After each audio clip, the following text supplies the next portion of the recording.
নমস্কাৰ এই মুহূৰ্তত আহি পৰিছে ৰাজ্যখনৰ বাবে খন্দিয়াৰ কেইবাটাও বিগ ব্ৰেকিং নিউজ। আজি 3 জুন অসমৰ লগতে ভাৰতৰ বিভিন্ন প্ৰান্তৰ পৰা খন্দিয়াৰ এনে ধৰণৰ খবৰসমূহ চাই থাকিবৰ কাৰণে চেনেলটো সাবস্ক্ৰাইব কৰি ভিডিঅ'টোত এটা লাইক কৰি দিব। এই মুহূৰ্তত জনাই আছো এটা ব্ৰেকিং নিউজ। মুছলমানৰ ওপৰত আল্লাহৰ অভিশাপ পৰিছে। বিজেপিয়ে অত্যাচাৰ কৰা সত্ত্বেও মুছলমানে যোগ দিছে বিজেপিত। এই মুহূৰ্তত জনাই আছো এটা ডাঙৰ খবৰ। মুছলমানৰ ওপৰত আল্লাহৰ অভিশাপ পৰিছে।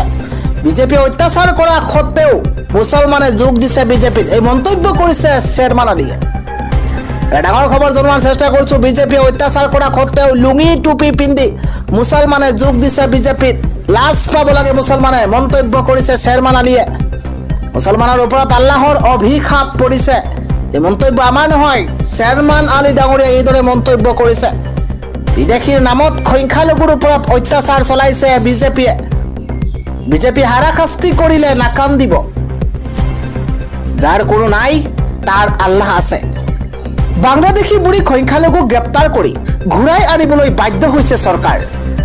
ইয়াৰ দ্বাৰা এইটো প্ৰমাণ হৈছে যে বিদেশী নাই। সংখ্যালঘু মানুহে কন্দা কটা বন্ধ কৰক, ৰাজনীতি বাদ দিয়ক, লিখা পঢ়া কৰক, খোট হোক, মন্তব্য শেৰমান আলীৰ। বিজেপিয়ে মুছলমানক অত্যাচাৰ কৰি একো কৰিব নোৱাৰে। ন'মেন্স লেণ্ডৰ পৰা আকৌ ঘূৰাই আনিলে মানুহখিনিক। আল্লাহে যি কৰে ভালৰ কাৰণে কৰিছে। যি বিজেপিয়ে অত্যাচাৰ চলাই আছে সেই দলতেই যোগদান কৰিছে মুছলমানে।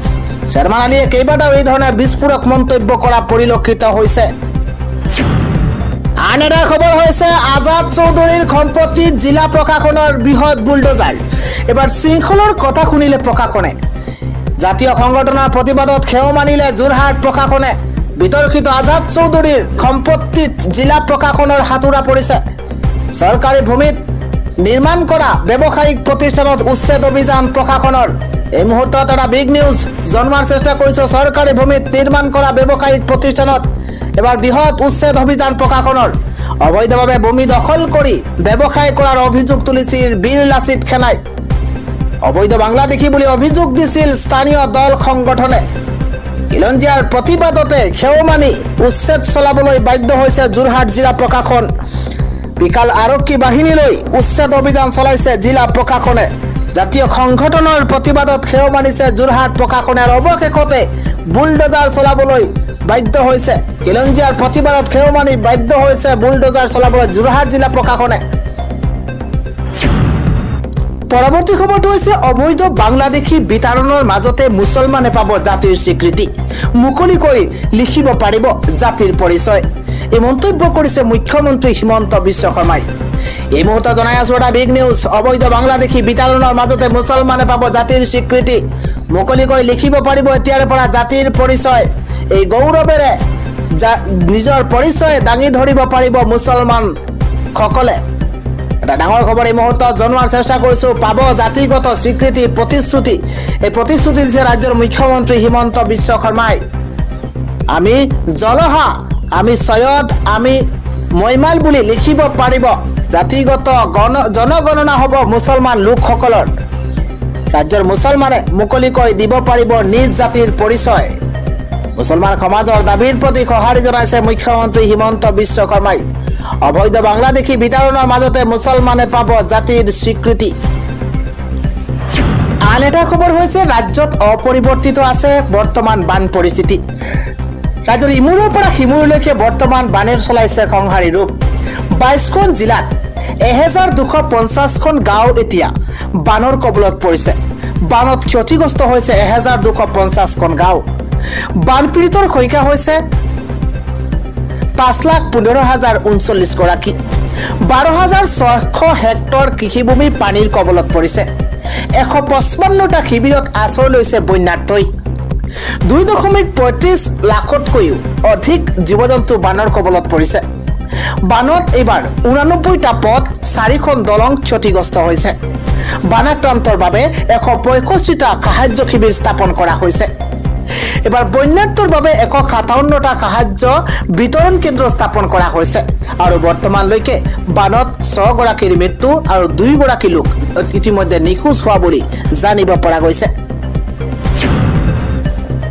আন এটা ব্ৰেকিং নিউজ হৈছে চীনে ব্ৰহ্মপুত্ৰৰ পানী ভেটিলে ভাৰতৰ নহয় কোনো ধৰণৰ ক্ষতি বৰঞ্চ নিয়ন্ত্ৰণহে হ'ব বান পৰিস্থিতি এই মন্তব্য কৰিছে ৰাজ্যৰ মুখ্যমন্ত্ৰী হিমন্ত বিশ্ব শৰ্মাই চীনে ব্ৰহ্মপুত্ৰৰ পানী ভেটাৰ প্ৰসংগক লৈ খৰব হৈ পৰিছে ৰাজ্যৰ মুখ্যমন্ত্ৰী হিমন্ত বিশ্ব শৰ্মা চীনে ব্ৰহ্মপুত্ৰৰ পানী ভেটিলে ভাৰতৰ কোনো ক্ষতি নহয় বুলি মন্তব্য বৰঞ্চ পানী নিয়ন্ত্ৰণহে হ'ব বান পৰিস্থিতি আৰু নিয়ন্ত্ৰণহে হ'ব বুলি মন্তব্য কৰিছে মুখ্যমন্ত্ৰী হিমন্ত বিশ্ব শৰ্মাই ব্ৰহ্মপুত্ৰই বিশাল ৰূপ ভাৰততহে ধাৰণ কৰিছে চীনে ব্ৰহ্মপুত্ৰৰ পানী 30-35% যোগান ধৰে 65 পৰা 70% ভাৰততে আছে গতিকে ইয়াৰ ফলত ভাৰতৰ নহয় কোনো ধৰণৰ ক্ষতি বানপানী নিয়ন্ত্ৰণত সহায়কহে হ'ব মন্তব্য মুখ্যমন্ত্ৰী হিমন্ত বিশ্ব শৰ্মাৰ ব্ৰহ্মপুত্ৰক কোনেও নিয়ন্ত্ৰণ কৰিব নোৱাৰে আন এটা ডাঙৰ খবৰ হৈছে এবাৰ বকৰি ঈদক লৈ আহি গৈছে কেতবোৰ নতুন এছঅপি এবাৰ নিয়ম যদি অমান্য কৰে আপুনি নিয়ম যদি মানি নচলে এবাৰ বকৰি ঈদত তেন্তে জেল পৰ্যন্ত যাব লাগিব আপোনাৰ এই মুহূৰ্তত জনাই আছো ডাঙৰ খবৰ আপোনাৰ হাততো যদি মোবাইল আছে তেন্তে বকৰি ঈদত আপুনি সাৱধান হোক নিয়ম নামানিলেই আপুনি বিপদত পৰিব আপোনাৰ বিৰুদ্ধে কঠোৰ ব্যৱস্থা লোৱা হ'ব কুৰবানীৰ বাবে কোনো ধৰণৰ ফটো ভিডিঅ' আপুনি ফেসবুক বা ইনষ্টাগ্ৰামত আপুনি আপলোড কৰিব নোৱাৰিব আমি পুনৰবাৰ জনাইছো কুৰবানীৰ কোনো ফটো ভিডিঅ' আপুনি দিব নোৱাৰিব ফেসবুকত অথবা ইনষ্টাগ্ৰামত জেল পৰ্যন্ত যাব পাৰিব আপুনি নিয়ম যদি অমান্য কৰিছে তেন্তে আপোনাৰ হ'ব জৰিমনা আপোনাৰ হ'ব জেল বকৰি ঈদৰ পূৰ্বে দেশৰ 20 কোটি মুছলমান লৈ আহি গৈছে কেতবোৰ নতুন নিৰ্দেশনা ইছলামিক চেণ্টাৰ অফ ইণ্ডিয়াৰ এডভাইজৰীৰ প্ৰকাশ পাইছে দাৰুল উলুম দেওবন্দে উল্লেখ কৰিছে এই নিৰ্দেশনাৰ বিষয়ে যেহেতু এবাৰ 7 জুনত আদায় কৰা হ'ব পবিত্ৰ ঈদুল আজহা আৰু ঈদুল আজহাৰ কুৰবানীৰ নতুন নীতি নিয়ম এবাৰ ধাৰ্য কৰা হৈছে আৰু ইয়াৰ পাছতেই কুৰবানীৰ নিয়ম কৰা হ'ব আৰু 7 জুনৰ পৰা দেশজুৰি উদযাপন কৰা হ'ব পবিত্ৰ ঈদুল আজহা আন এটা খবৰ হৈছে সংখ্যালঘু অধ্যুষিত এলেকাত খিলঞ্জীয়াক অস্ত্ৰৰ লাইসেন্স প্ৰদানৰ বিৰোধিতা কৰিছে এবাৰ মাৰণাস্ত্ৰৰ খলনি আপোনালোকে সন্তানৰ হাতত কলম তুলি দিয়ক মন্তব্য কোনে কৰিছে এই মুহূৰ্তত প্ৰতিটো শেহতীয়া আপডেট লৈ অহাৰ চেষ্টা কৰিছো এটা বিশেষ খবৰ সংখ্যালঘু অধ্যুষিত এলেকাত খিলঞ্জীয়াক অস্ত্ৰৰ লাইসেন্স প্ৰদানত বিৰোধিতা এবাৰ মাৰণাস্ত্ৰৰ খলনি আপোনালোকে সন্তানৰ হাতত কলম তুলি দিয়ক অলপমান মাটি গৈছে যাব দিয়ক মাটি বিক্ৰী কৰি সন্তানক পঢ়ুৱাক চৰকাৰী অস্ত্ৰ নহয় হাতত কলম তুলি দিয়ক এবাৰ কলমৰ বাবে নালাগে কোনো ধৰণৰ লাইসেন্স আৰু সমাজ পৰিৱৰ্তন কৰিব পাৰে কলমৰ শক্তিয়ে আৰু অস্ত্ৰৰ শক্তিয়ে নহয় চৰকাৰৰ অস্ত্ৰৰ লাইসেন্স প্ৰদানত লণ্ডনৰ পৰা এইদৰে বিৰোধিতা কৰিছে হাফিজ ইলিয়াছ আনসাৰীয়ে চৰকাৰী সংখ্যালঘু অধ্যুষিত এলেকাত খিলঞ্জীয়াক অস্ত্ৰৰ লাইসেন্স প্ৰদানৰ বিৰোধিতা কৰিছে আন এটা খবৰ হৈছে আজি বিৰাট কোহলিৰ বাবে এক অগ্নি পৰীক্ষা 18 বছৰীয়া অপেক্ষাৰ অন্ত পৰিব আজি এই মুহূৰ্তত এটা ক্ৰিকেট অনুৰাগীসকলৰ বাবে অত্যন্ত ভাল খবৰ আজি বিৰাট কোহলিৰ বাবে হ'ব অগ্নি পৰীক্ষা 18 বছৰীয়া অপেক্ষাৰ অন্ত পেলাব পাৰিবনে বিৰাট কোহলিৰ বাবে আজি বিশেষ এটা দিন কি ৰণনীতিত খেলপথাৰত নামিব দুইটা দল আপুনি কোনটো দলক সমৰ্থন কৰিছে আজি কোন জয়ী হ'ব বুলি আপুনি ভাবিছে আপুনি আমাৰ কমেন্টত আপুনি এটা কৈ কমেন্ট কৰক কোনে দখল কৰিব আজি বিজয়ৰ খিতাপ অধিক শক্তিশালী ৰূপত দুইটা দল সমৰত নামিব যেহেতু আজি ফাইনেল কোনটো দলে কেক হাঁহি মাৰিব আজিৰ খেলত আপোনাৰ প্ৰিয় দল কোনটো আপুনি আমাৰ কমেন্টত জনাওক বিৰাট কোহলিৰ বাবে আপুনি কি বিচাৰিছে কিমান ৰান সংগ্ৰহ কৰিব কোনটো দল আজি বিজয় সাব্যস্ত কৰিব কোনটো দলে আজি কেক হাঁহি মাৰিব আমাৰ কমেন্টৰ জৰিয়তে আপুনি জনাবলৈ নাপাহৰিব আন এটা খবৰ হৈছে দেশৰ কৃষকসকলৰ বাবে অত্যন্ত এটা ডাঙৰ খবৰ কিয়নো দেশৰ কৃষকসকলৰ বাবে অত্যন্ত এটা জৰুৰী খবৰ তালিকাত যদি আপোনাৰ নাম আহিছে তেন্তে জুন মাহতেই আপুনি এটা ভাল খবৰ পাব কিয়নো শীঘ্ৰেই কৃষকৰ একাউণ্টত সোমাব 2000 কোটি টকা চৰকাৰে দেশৰ কৃষকসকললৈ আগবঢ়াব এই ধন জুন মাহতেই দেশৰ কৃষকসকলৰ বাবে চৰকাৰে মুকলি কৰিব পিএম কিষাণৰ ধন দেশৰ প্ৰকৃত কৃষককহে প্ৰদান কৰা হ'ব পিএম কিষাণৰ ধন হিতাধিকাৰীসকলে কৰিব লাগিব ইকেৱাইচিৰ আপডেট পিএম কিষাণৰ চৰকাৰী ৱেবছাইটত কৰিব পাৰিব ইকেৱাইচি এটা বিশেষ ৱেবছাইট মুকলি কৰা হৈছে pmkisan.gov.in। এই ৱেবছাইটৰ জৰিয়তে কৃষকসকলে কৰিব পাৰিব eKYC আৰু eKYC কৰিলে কৃষকৰ একাউণ্টত পোনপটীয়াকৈ সোমাব চৰকাৰৰ 2000 টকা ধন। আন এটা খবৰ হৈছে গৌৰৱ গগৈ সভাপতি হোৱাৰ পাছতে সংখ্যালঘুক এবাৰ নিৰ্দেশনা। গৌৰৱ গগৈ সভাত লুঙি টুপি নিপিন্ধাৰ নিৰ্দেশ এবাৰ কংগ্ৰেছৰ।